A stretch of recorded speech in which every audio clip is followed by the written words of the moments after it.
You think they hurt you. You think it was the words they said, the tone they used, the silence they gave you, the way they left, the way they stayed too long. You replay the scenes. You hear the phrases again and again. I never really loved you. You're too much. You'll never make it. Or worse, nothing. Just absence. Just indifference, just ghosted calls and unanswered messages and empty rooms filled with memories of what could have been. But here's the truth. No one wants to say out loud, it wasn't them. It wasn't the words. It wasn't the action. It wasn't even the betrayal. It was your reaction to it. It was what you made it mean. It was the story you told yourself in response. It was how quickly you handed over your power and let someone else define your worth, your value, your emotional weather. And that's the part that stings the most. Not what they did, but how quickly it controlled you. You think you're upset because of what they said, but you're upset because you believed them. You think the heartbreak came from their leaving, but the real fracture was how you abandoned yourself the moment they walked away. You didn't just lose them, you lost your center. And in the scramble to fill the void, you forgot. Your peace was never supposed to belong to someone else. No one has the power to hurt you unless you grant it to them. You think they made you angry. Number. You got angry. You think they disrespected you. Number, they behaved poorly. You're the one who chose to internalize it as a verdict on your worth. That's the difference between an untouchable and a victim. One reacts, the other observes. One collapses, the other stays centered. You don't become untouchable by avoiding pain. You become untouchable by changing your relationship to pain. You stop seeing every slight as a threat. You stop seeing every insult as truth. You stop letting every rejection reach so deep into your sense of identity that it rewrites the way you look at yourself. Because the moment someone can control your emotions, they own you. They don't need chains. They don't need a leash. They just need your permission to affect your internal state. And most people hand that over freely, without question.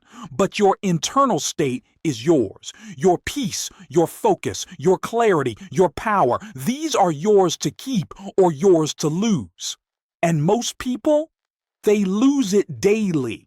With a look, with a comment, with a tweet, with a delay, with someone cutting them off in traffic. They live in constant reaction, constant reactivity, constantly being yanked around by other people's energy. And then they wonder why they feel so tired all the time. You're not tired because life is hard. You're tired because you're leaking power everywhere. Every little irritation, every small provocation, every minor inconvenience, stealing just enough of your energy to leave you drained and directionless by the end of the day. Not because it was overwhelming, but because you surrendered your center. And you don't even realize you're doing it. You think they made me feel this way, but no one can make you feel anything without your cooperation. That's not just a mindset. That's biology. That's how the nervous system works. The brain reacts to perceived threat, but the mind has a choice about what's actually threatening. Your nervous system is just a messenger. You decide the meaning. You decide the response. But most people never pause long enough to choose. They just react fast, hard, loud, without space, without awareness, without power. And the world loves this. Because reactive people are predictable, and predictable people are controllable. They will give you the illusion of freedom while pulling your strings with a single insult, a single button pushed, a single moment of silence used at the right time. You want to be free? Start here. Reclaim your reaction. Not by becoming numb, not by pretending it doesn't hurt, but by seeing the gap between what happens and how you respond, and living inside that gap, expanding it, owning it, making it yours. That space is where your power lives. That space is what makes you untouchable. So the next time someone says something cruel, pause. The next time they don't text back, pause. The next time they try to get under your skin, pause. Not because you're afraid to feel, but because you're choosing not to give them access, not to your joy, not to your peace, not to your worth. You are not here to be managed by the emotional chaos of others. You are here to master yourself. And mastery begins with this one truth. People don't hurt you. Your reaction does. And that means you're the one holding the power. You don't need to react. You've just been conditioned to think you do. Every slight, every comment, every energy shift in the room, you think it's your job to match it, to fix it, to do something about it. Someone's cold. You warm up. Someone's distant. You lean in. Someone's aggressive. You either fire back or shrink. You've been taught over and over again that reacting is surviving, but reacting is not surviving. Reacting is losing yourself, and somewhere deep down, you already know this. You know what it feels like when you leave your center, when someone pushes a button and you explode, when someone disrespects you and your whole body lights up in rage, when someone ghosts you and you spiral for days. You call it passion, or just being human, or even love, but underneath, it's dysregulation, it's trauma. It's unprocessed hurt masquerading as justice. You want to know what real strength looks like? It looks like staying still when the whole world expects you to flinch. It looks like pausing before you speak. It looks like breathing before you respond. It looks like watching someone try to provoke you and feeling nothing. Not because you're cold, but because you're clear. Because you've trained your nervous system not to hand over the keys every time someone knocks. Strong people don't react, they respond. There's a difference. A reaction is automatic, instant, emotional. It comes from the wound. It comes from the past. It comes from the version of you that was once powerless and learned to fight, flee, or freeze just to survive. A response is intentional, grounded, present. It comes from awareness. It comes from practice. It comes from the version of you that has done the work, faced the mirror, sat in the fire, and no longer let strangers run the show. People mistake silence for weakness. But silence is one of the loudest things you can offer. Not the silence of suppression, not the silence of fear, but the silence of sovereignty. The kind that says, I see what you're doing and I choose not to play. It's unsettling because most people rely on your reaction to validate their power. They poke, they prod, they provoke. Not because they're strong, but because they're desperate to feel something. And if they can't control their own inner world, they'll try to control yours. They'll bait you. They'll twist your words. They'll push you to break. And when you don't, they lose. Not because you won the argument, but because you never entered the game. That's what makes you untouchable. Not your armor, but your awareness. Not your toughness, but your training. You've trained yourself to recognize the difference between presence and performance, between reacting to chaos and holding the line. You don't jump into every emotional mess that passes by. You don't absorb every projection. You don't need to correct every misunderstanding. You don't need to have the last word. Your peace is not up for negotiation. And yes, there will be moments when the old patterns rise, when you feel the heat behind your eyes, when your chest tightens, when your palms itch to respond, to fire back, to defend, to explain, to prove. That's okay. That's the moment you practice. You pause, you breathe, you remember their behavior has nothing to do with your value. Their energy does not require your reaction. Their chaos is not your responsibility. And you walk away, not because you're scared, but because you're centered. You say nothing, not because you're weak, but because you're wise. You do not respond to disrespect with more disrespect, because that would mean they've succeeded in dragging you to their level. You are not here to match their fire. You are here to become untouchable in your stillness. And if that makes them uncomfortable, good. You think they're strong. The ones who speak loud, who criticize you in front of others, who mock you online, who roll their eyes when you're being honest, who withdraw affection just enough to make you question your worth, who flip the switch between warm and cold so fast you start to think you're the problem, but they're not strong. They're desperate.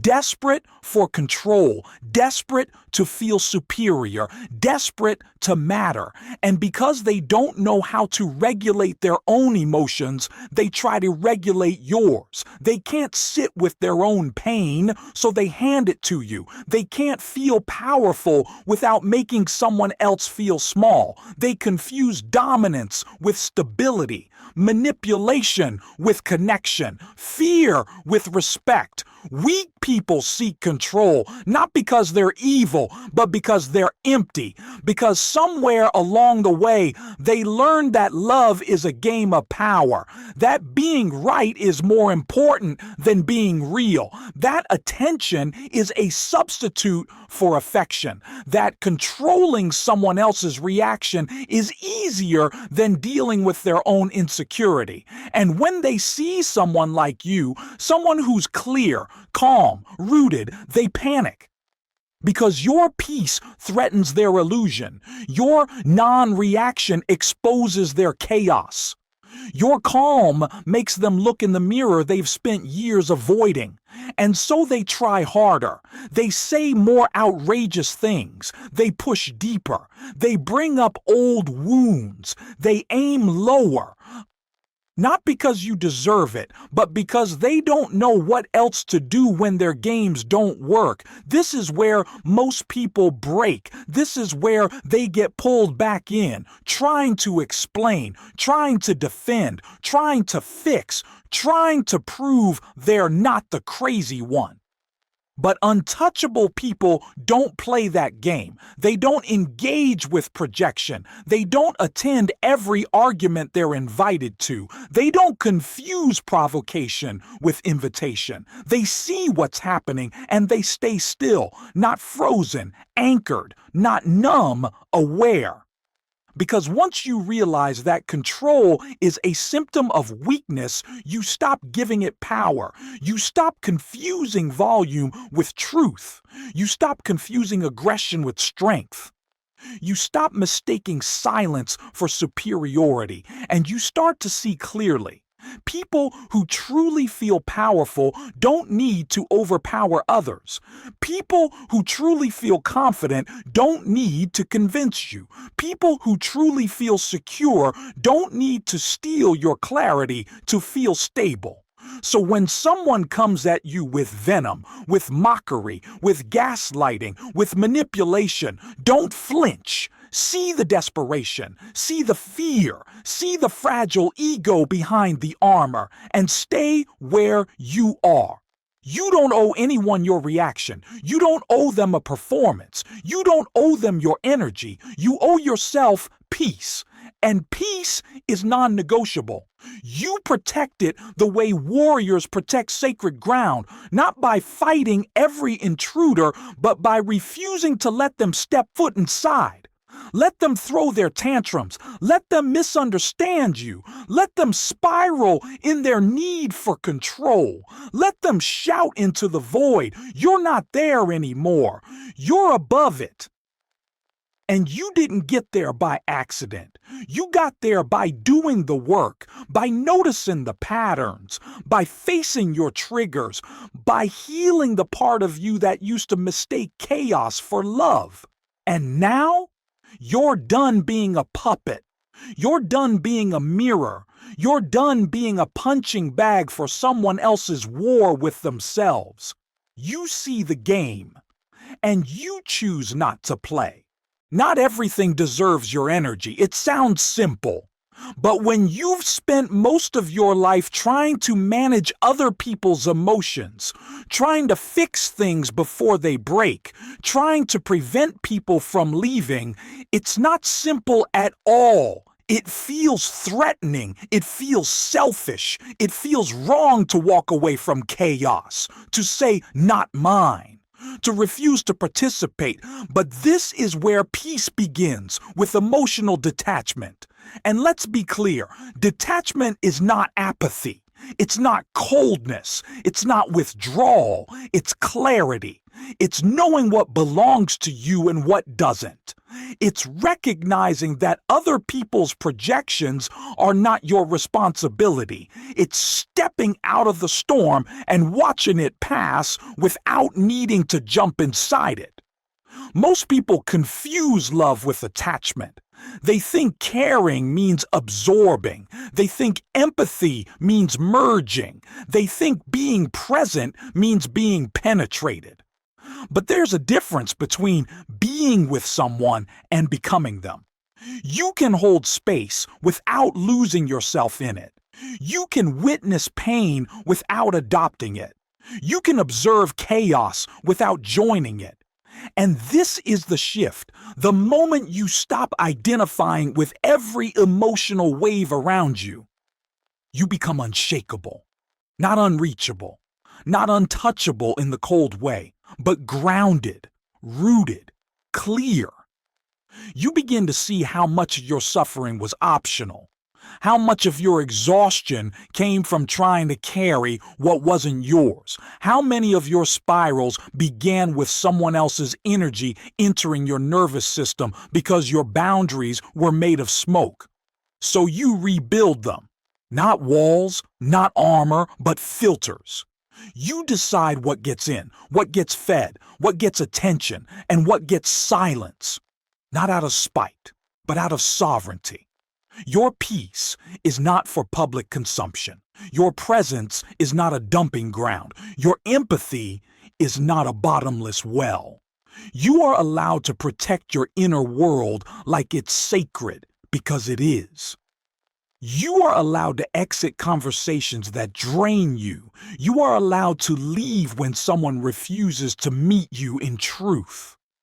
You are allowed to feel your feelings deeply and still not let them steer the ship. And here's what happens when you detach emotionally. The world loses its grip. Suddenly, you're not offended by every sideways glance. You're not triggered by every mood shift. You're not dragged into someone's storm just because they don't know how to sit with stillness. You stop being the emotional responder and start being the observer. And from that place, you have power. You see what's really going on. You feel what's yours and what's not. You stop the pattern before it becomes a spiral, and people won't know what to do with you. They'll call you cold. They'll say you've changed. They'll accuse you of being distant. Let them. They were never entitled to your nervous system in the first place. They were never supposed to plug into your energy to charge themselves. And now that you've unplugged, they'll either rise to meet you or fade. Either way, you're finally free. Your emotions belong to you. They always have. But for most of your life, they've been rented out, handed over, negotiated, managed by others. You're too sensitive. Don't be dramatic. That didn't happen the way you said it did. And little by little, you learn to doubt your own internal world, to suppress what rose, to swallow what trembled, to adjust your tone, your face, your truth, just to keep the peace. But here's what no one told you. Peace that requires abandoning yourself is not peace. It's compliance. And you've complied long enough. You've let people gaslight your intuition. You've let them tell you how you should feel. You've let them decide what's reasonable, what's valid, what's too much. You've explained your tears. You've justified your anger. You've apologized for your silence. You've narrated every emotion you've had just to avoid being misunderstood. But what if you stopped? What if you allowed yourself to feel what you feel without permission? What if you stopped needing others to co-sign your experience before you trust it's real? What if your sadness didn't need an audience to be sacred? What if your joy didn't need approval to be celebrated? This is what it means to reclaim your emotional world. It doesn't mean you shut down. It doesn't mean you hide. It means you stop outsourcing. You stop looking outside for confirmation of what you already know inside. You stop inviting people into the most tender parts of you unless they've earned the right to be there. You stop explaining your emotional landscape like it's a courtroom and you're on trial for feeling too much. Your feelings don't need defense. They need space. They need presence. They need you. Not you pretending to be fine. Not you making a joke. Not you minimizing so someone else won't feel guilty. Just you, sitting with what is real. And here's the magic. Once you stop handing over your emotions, you stop being controlled by others. Suddenly, their disapproval doesn't sting as deeply. Their silence doesn't spiral into shame. Their coldness doesn't freeze you from the inside out, because now you know. They're having an emotional experience, and it's theirs. Not yours to carry, not yours to fix, not yours to absorb. You become emotionally sovereign. No one gets to walk into your heart uninvited. No one gets to tell you what hurts and what doesn't. No one gets to vote on your experience. And yes, some people will leave when you stop giving them control. Let them. That's not abandonment. It's alignment. They were never really with you. They were with the version of you who let them script your emotional story. Now that you're writing your own pages, they don't recognize the plot, but you do. You know exactly what's happening. You're coming home to your tears, to your laughter, to your rage, to your softness, to your truth. And in that home, only one voice matters. Yours. You've spent so much time trying to be accepted by friends, by lovers, by family, by society, by the stranger scrolling past your photo, by the voice on the other end of the phone who never quite says what you need to hear. You've twisted and trimmed yourself into versions that might finally be welcomed. You've edited your opinions, softened your edges, rewritten your truth just to feel a little less alone. You don't call it begging, but that's what it is. Begging for a place to belong, begging for a nod, begging for someone to say, yes, you're enough, you're good, you can stay. And most of the time, you don't even realize you're doing it. It's in the way you over-explain, in the way you over-give, in the way you dress for approval, speak for applause, love for validation. It's in the way you shrink when challenged, the way you hesitate before saying something true, the way you smile when you're hurting, just so no one pulls away. You call it kindness. You call it being easygoing. You call it understanding. But underneath, it's fear. The fear that if you were fully yourself, no one would stay. And maybe that's the saddest part. How many people in your life have only known the version of you that was trying to be accepted? How many relationships were built on the mask, not the marrow? How many times have you said yes when everything in you was screaming no? But here's the truth that breaks and heals at once. Approval is a drug. And you've been high on it for years. And like any drug, it feels good at first. The compliments, the attention, the invitations, the smiles of approval. But it doesn't last because the moment you stop performing, the applause fades. And suddenly you're left with the withdrawal, the silence, the ghosting, the passive aggression, the confusion. And it's not because you did something wrong. It's because the people around you were never loving you. They were loving the image you created for them. And now you're tired. Tired of being admired but not known. Tired of being surrounded but still lonely. Tired of being agreeable but never fully free. You don't want to be liked anymore. You want to be real. You want to take up space without apology. You want to disagree and not be abandoned. You want to say the wrong thing and not lose everything. And that begins with this.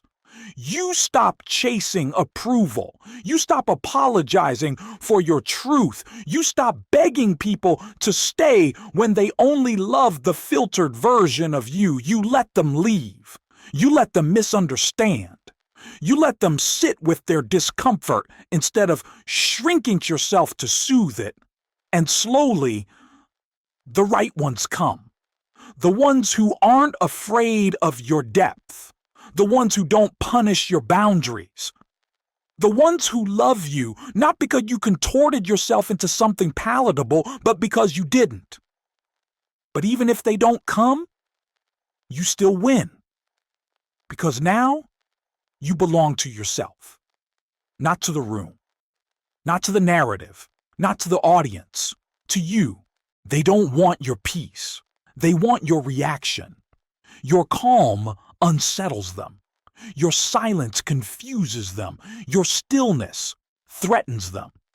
And not because you've done anything wrong, but because your self-control exposes their lack of it. Your detachment reveals their dependence. Your clarity unmasks their chaos. You used to think they just wanted to be heard, that they needed understanding, that their mood swings, their anger, their emotional games were cries for help. Maybe sometimes they were, but more often they were something else entirely, a test. They wanted to see if they could move you, if they could make you flinch, if they still had access to your internal world, because when someone can make you react, they control you. It doesn't matter how strong you are, how accomplished, how calm you look on the surface. If someone else can pull on a string and make you dance emotionally, you are still theirs. And they don't need to be toxic to do it. Sometimes they do it sweetly. They give you praise just to see you soften. They withhold just to see you reach. They play nice when they want something, then go cold when they don't. They're not interested in relating. They're interested in managing. And they use your reactivity to map your boundaries, then shapeshift to slip through them. You think it's your fault. You think you're too sensitive. You think you care too much. You think you just need to toughen up. But here's the truth. You're not too much. You've just been trained to believe your emotions are a liability, when in fact, they are your compass. And that's why people try to hijack them. Because if they can control your reaction, they don't need to control the outcome. You'll do it for them. You'll shrink before they say a word. You'll apologize when they're the one in the wrong. You'll chase when they pull away. You'll doubt yourself when they withdraw approval. And this is why reactivity is a trap. Not just the angry kind, not just shouting or crying or lashing out, but the good kind too. The people-pleasing, the over-apologizing, the hyper-responsiveness, the desperate need to be understood. These are still reactions, and they still cost you your power. The real work, it's not just in learning to stay silent when provoked. It's learning to stay whole when misunderstood, to stay calm when ignored, to stay rooted when baited, to stay kind without being manipulated. That doesn't mean you tolerate disrespect. It doesn't mean you stay in toxic dynamics. It means you choose your response, not from fear, not from impulse, but from sovereignty. There's a moment when someone crosses a line and your entire body lights up. You feel it in your chest, in your stomach, in the tightening of your jaw. You want to speak, to correct, to clarify, to defend. Pause. This is the moment that builds your future. You can choose to play the game, give them the energy they want, or you can choose to rise above it, not by dissociating, not by pretending it doesn't hurt, but by realizing you don't need to perform your pain to be seen. You don't need to react to prove you care. You don't need to engage to reclaim your worth. You are not a character in their drama. You are not a player on their emotional stage. You are not a tool for their ego management. You are your own. And when you withhold reaction, you reclaim everything. This drives people mad. Because most people are not used to others who stay centered. They are used to games, used to triggers, used to drama. So when they push and you don't move, when they insult and you don't flinch, when they ghost and you don't chase, they lose access, not just to your time, but to your nervous system. And once they lose that, you become untouchable. Not because you've walled yourself off, but because you've returned to yourself. And from here, from this silence, from this grounded, non-reactive space, you see them clearly. And more importantly, you see yourself. It was never about them. Not really. All this time, you thought it was about the people who hurt you, the ones who left, the ones who lied, the ones who made you question your worth, the ones who manipulated you, ghosted you, disrespected you. You thought it was their behavior that broke you. But the deeper truth is harder to admit. It was how easily your mind turned their behavior into proof that something was wrong with you.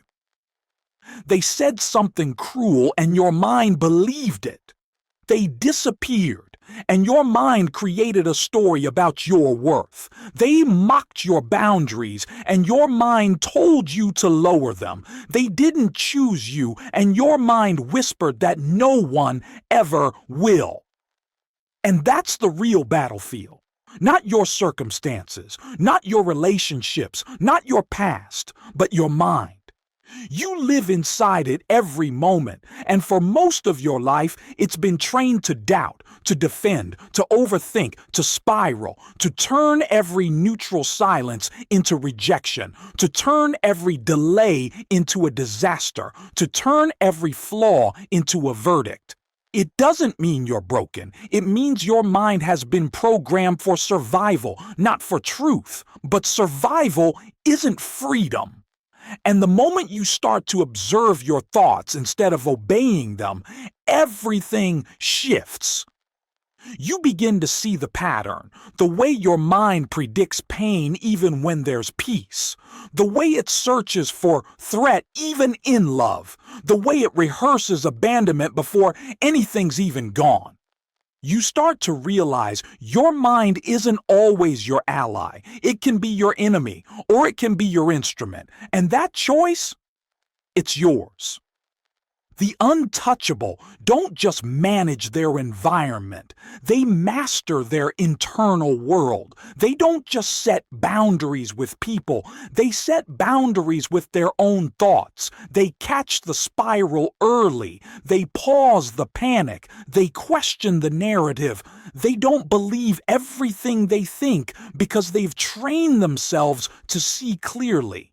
It doesn't mean they never feel. It means they never drown. They watch the storm inside without being swept away by it.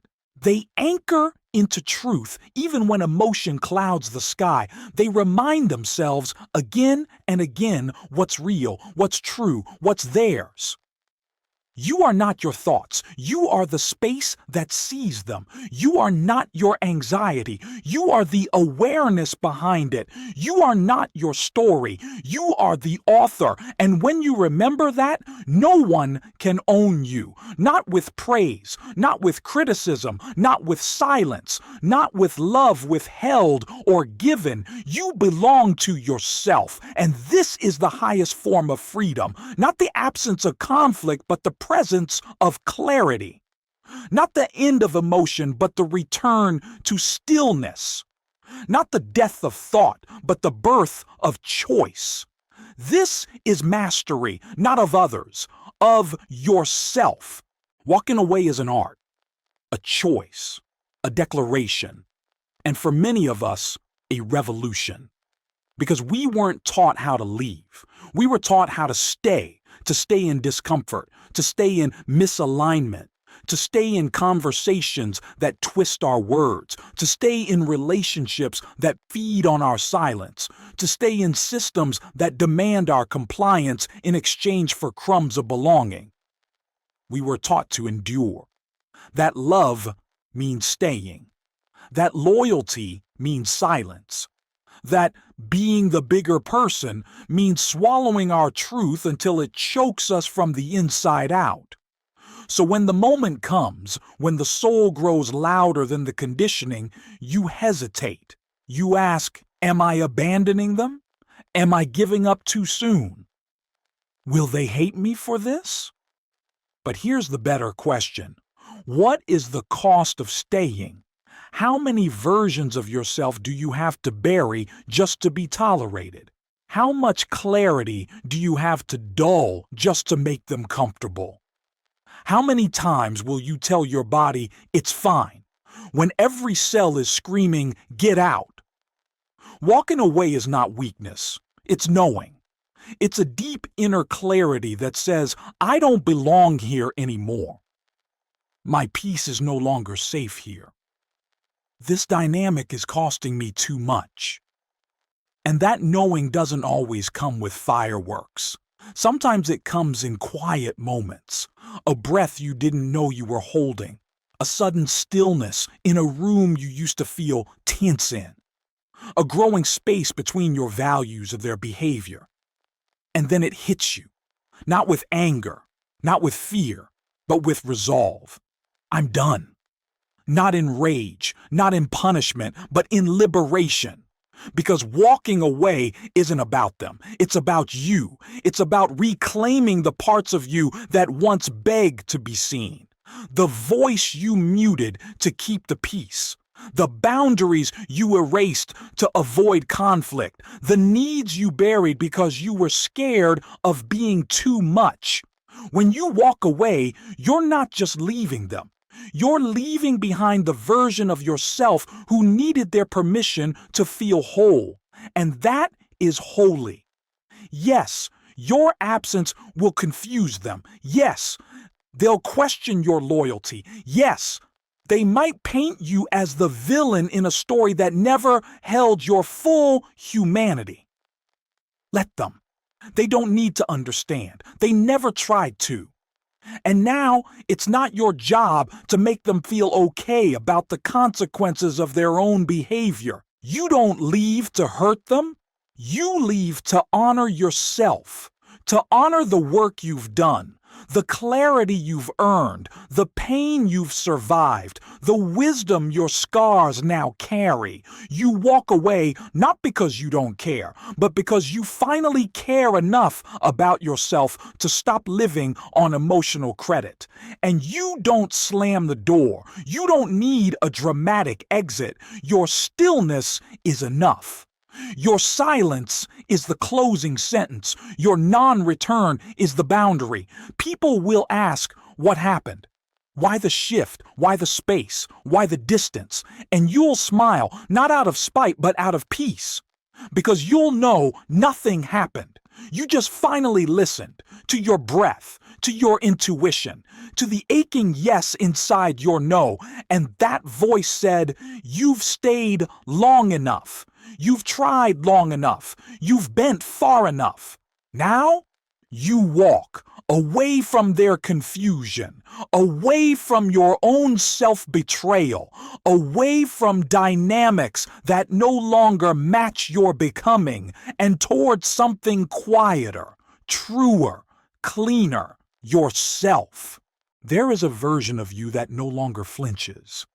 Not because she's numb, not because she's jaded, not because she's built walls so high no one can reach her, but because she's free, untouchable. Not above feeling, but beyond manipulation. Not beyond care, but beyond codependence. Not beyond emotion, but beyond emotional ownership by others. She walks differently now, not heavier, not lighter, just steadier. She no longer moves to be seen. She no longer speaks to be validated. She no longer performs to be kept. She is not chasing, not explaining, not defending, not overthinking, not adjusting her truth to fit in rooms that feel allergic to honesty. And the irony? Now that she no longer needs acceptance, she's more magnetic than ever. Now that she no longer seeks approval, her presence is irresistible. Now that she no longer performs strength, her softness becomes her superpower. People don't know what to do with her because they can't read her, can't shake her, can't use the old tricks, can't trigger what she's already healed. She sees everything and chooses silence, not to be passive, but to be powerful. She knows not every battle is hers. She knows not every insult is real. She knows not every invitation deserves a reply. She guards her energy like a temple, not because she's exclusive, but because she's sacred. She knows what it cost her to get here. She remembers the night she cried for clarity, the mornings she woke up numb, the years she gave her light to people who only knew how to dim it. She doesn't resent them. She thanks them. Because without that loss, she would have never come home to herself. And now, her peace is non-negotiable. Her boundaries are not suggestions. Her voice is not an apology. Her intuition is her compass. And her presence? It's not for everyone, but it's fully hers. This is what it means to be untouchable, not cold, not cruel, not distant, but clear, connected, contained. You don't get here by accident. You don't become this woman by default. You become her by burning the old scripts, by grieving the old roles, by forgiving yourself for every time you stayed too long, and by choosing every single day to come back to yourself, no matter who leaves, no matter what breaks, no matter how long it takes. You come back again and again and again until one day you realize you're not returning anymore. You're here fully, finally, and forever, and nothing, no person, no insult, no silence can take that from you again, ever.